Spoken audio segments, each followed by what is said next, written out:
Sino ya? Stefania!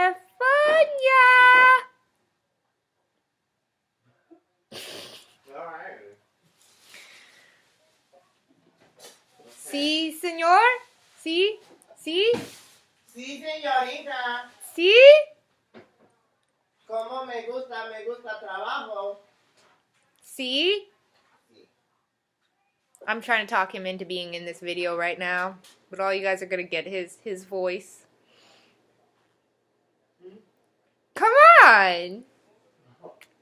Stuffed onion! Is it on? Yeah, yeah, it's on. Come on! I can't believe you tried to trick me. And the cats are even like, I want to be a part of this video. Why don't you, Steven? I just want to eat fries. You just want to eat fries?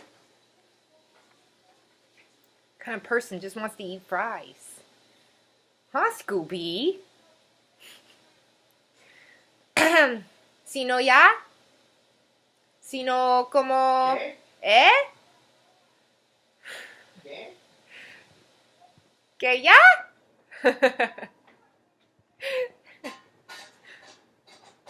What, Scooby? Okay, I guess I'm not gonna be able to talk him into being in the video or nothing. It's not cool with me. Eventually, I'll talk him into it. Eventually.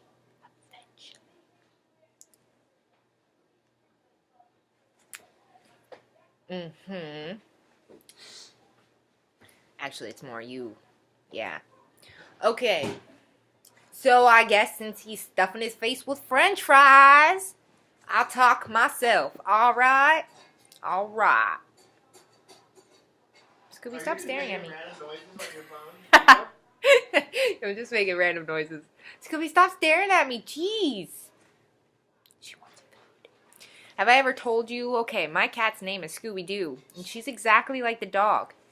Now, don't feel fooled if you ever were to come into my household, because she'll look at you like she's never been fed in her life, but she probably just got fed. And she does it a lot. She'll look at you like, I'm a poor, pitiful kitty. And she's quite hefty. She got a lot of weight on her because she eats everything in her face. Scooby.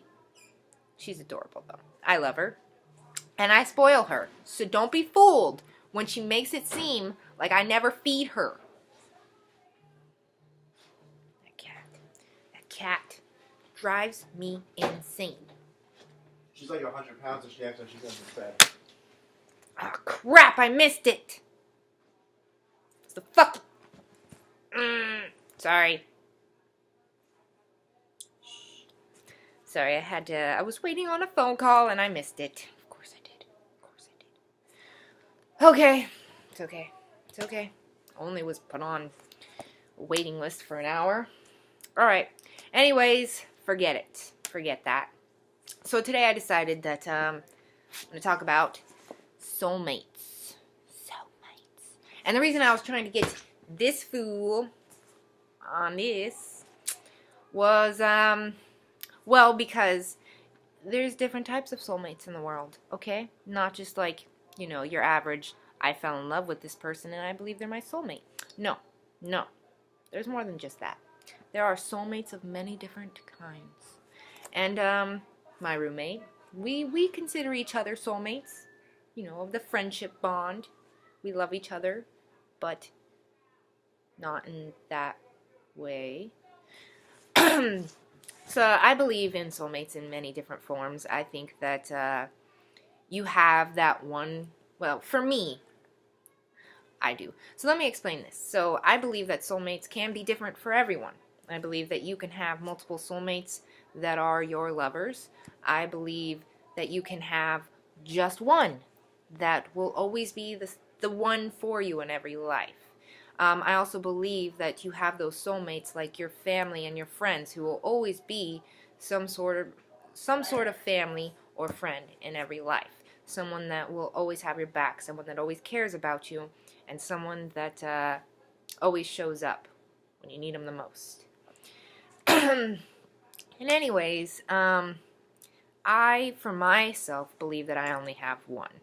That I have one lover soulmate out there. I have billions of other soulmates. I already know that. Like, well, him, my mom, my sister, other friends.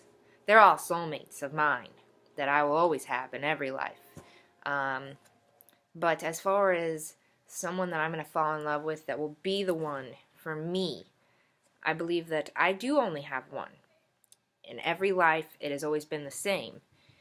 It's definitely a hard path to finding that one, if anyone believes in it, of course. I started reading these books recently. One in particular is the one that I just started reading. I've already started reading the other one before, but didn't get to finish it because I lost the book. But it's by the same author, Richard Bach. Okay, Richard Bach. I'm a little dyslexic, sorry peeps. If you've never heard of the book, it is called The Bridge Across Forever. A true love story. Now, basically, what I've gotten out of this book so far, I am page 47. Haven't really gotten very far, but I've read quite a bit, considering I'm not a reader. I think I've read quite a bit. Every now and again I pick it up and I read a couple chapters. The chapters aren't too big, which is awesome, which makes it easy to actually get through them. But the great thing about this book is that it actually tells the story of him finding his soulmate, his one and only.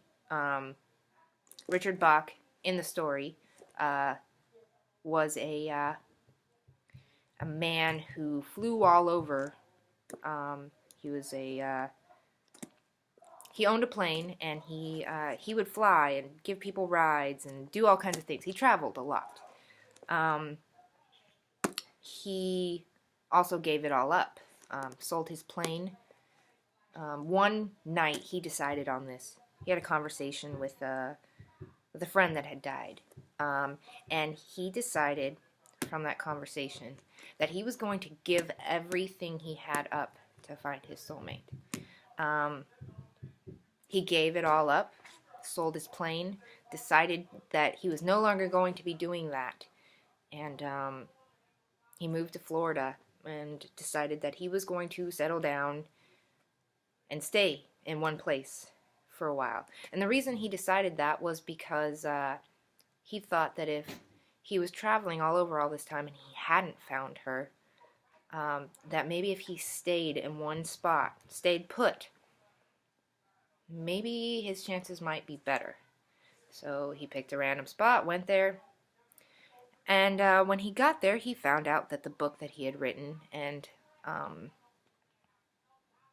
before this book, obviously, that he had written and sent into New York Times bestsellers. Maybe that's not what it was. It was a New York one, though. I have to remember that. Okay, so anyways, he sent it in, and he knew that it was published and everything like that, but he found out randomly, because, you know, back then we didn't have cell phones. I believe this was like in the 50s. This story is he's telling. I have to remember that too. I apologize. But anyways, so he found out because he called his publishers and found out that he had money in his account from all the books that he sold. When he checked the account, he had $1 million. Can you imagine having $1 million sitting in your account and not even knowing? I mean, obviously, he moved around a lot, so they couldn't send him mail. But, anyways, that's as far as I've gotten so far. You know, he does a lot of conversating. It's almost like conversations that he's having in his head that he writes down on paper. And it's really awesome stuff because it's very inspirational. And there's a lot of great messages that I feel like come out of this book. And I'm really enjoying it. He's written many books. If you look up Richard Bach, he's written a lot. And they're great spiritual books as well. Now, the other one that I got recently, hold on. This book, I believe, is actually Yes. This book came after this book. So this is the other one. This was written after this one. And now this one, okay, so this one tells the story of him finding his soulmate, the one for him. This actually tells how he knew she was the one. And more than just that, it actually talks about soulmates in different forms, the connections that you have with your soulmates. And it's even crazier is I remember that it talked about how they connected on such a deep level that they could read each other's minds. Like he could hear her and she could hear him, and it was very intense the way that they could just connect. I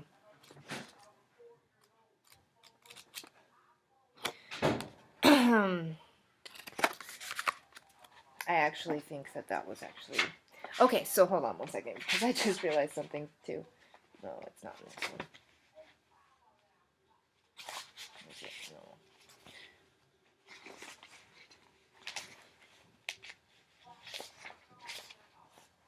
No. Okay, but I do like this quote. I gave my life to become the person I am right now. Was it worth it?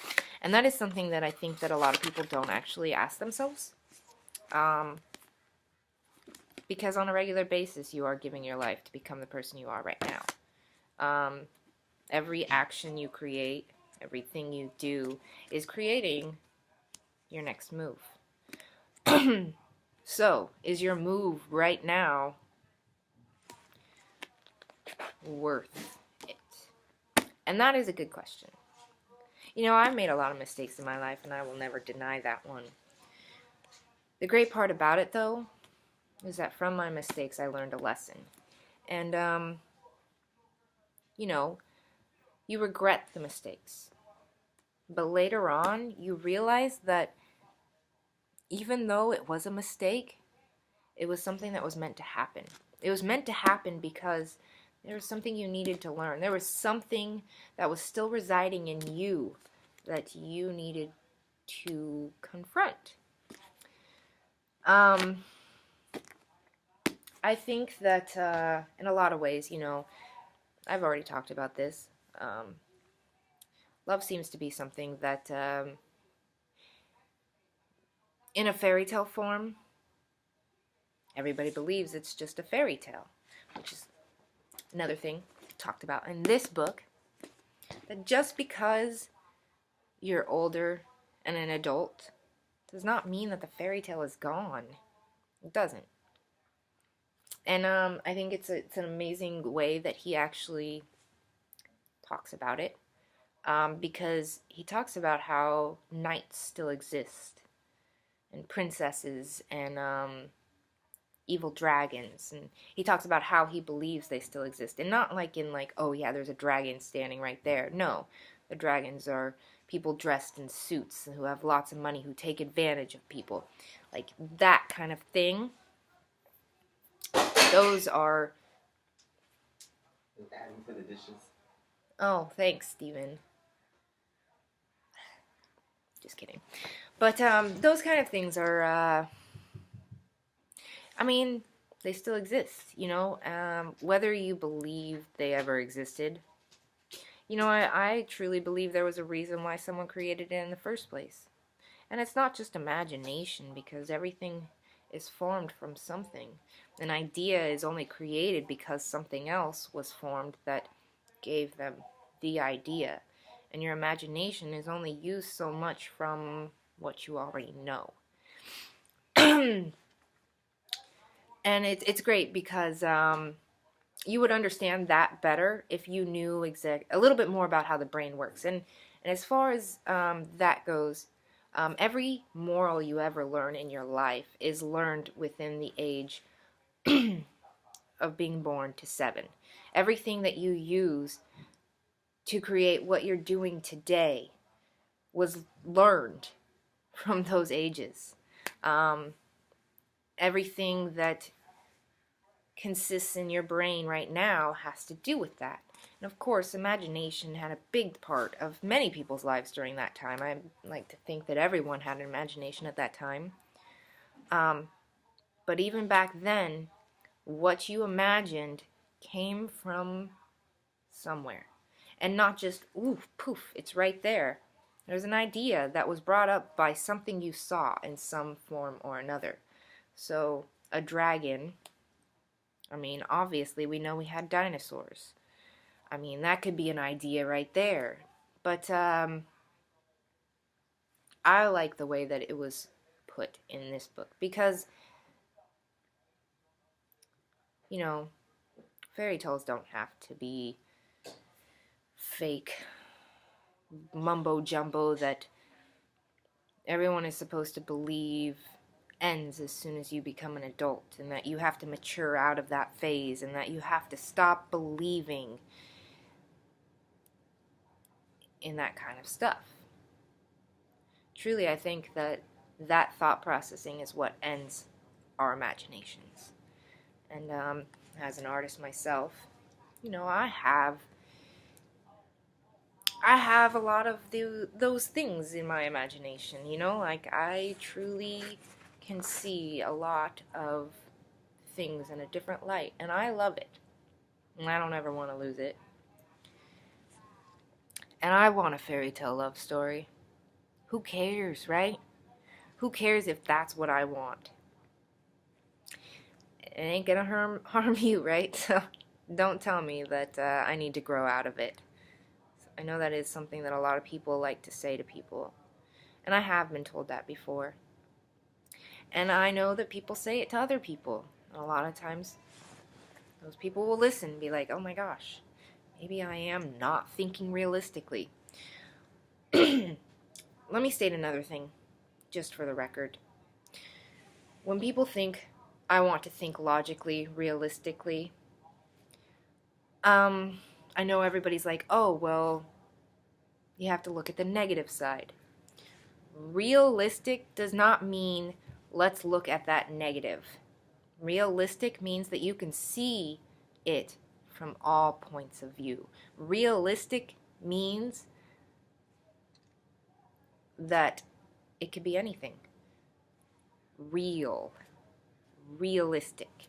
Realistically, it could be good and it could be bad. Realistically, everything is not pointing to negative. So realistically, I could be wrong. But realistically, I could be right. And that is what realistic means. Logically, meaning that I am not just looking from my perspective, because logically, I'm not the only one with a perspective, and my view is not the only view there is. So, logically, realistically, it's not all negative.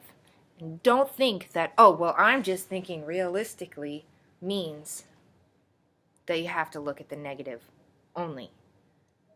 You can pay attention to that negative and look at it. Don't always underestimate that that's the only answer, or that that is going to be the answer either. Because realistically, it could be either one. And realistically, if you think positive, and you look towards the positive, and you aim towards the positive, it will be.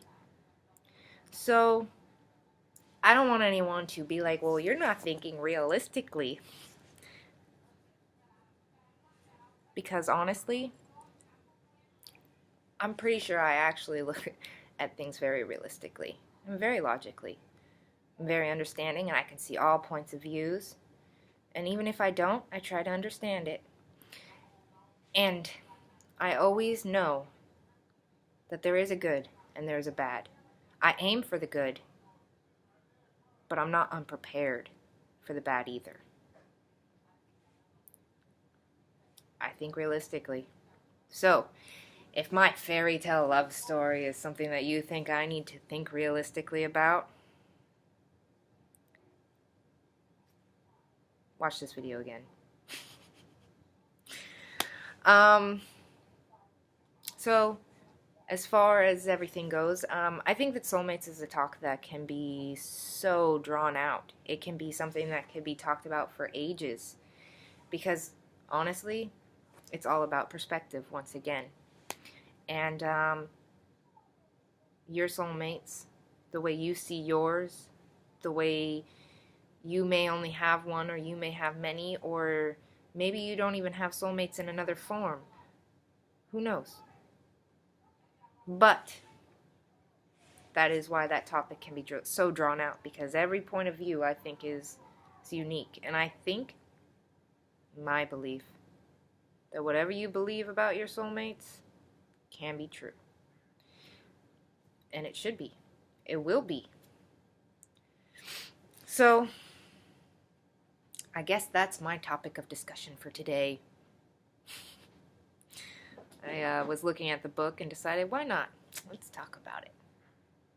And I'll probably come back around to this subject again someday, because like I said, this topic could go on for days, right? It could go on for years. Probably go on for decades. But either way, what I have to talk about is not necessarily what you believe. And I will never say you're wrong. But I also would not like for you to say that I'm wrong. How's that? It's good, right? Alright, I hope that you guys subscribe, like the video, love me for days. I'm just kidding. But I do hope that you enjoyed my talk on soulmates. And maybe someone can relate. I do hope. And maybe this helps someone. I hope that too.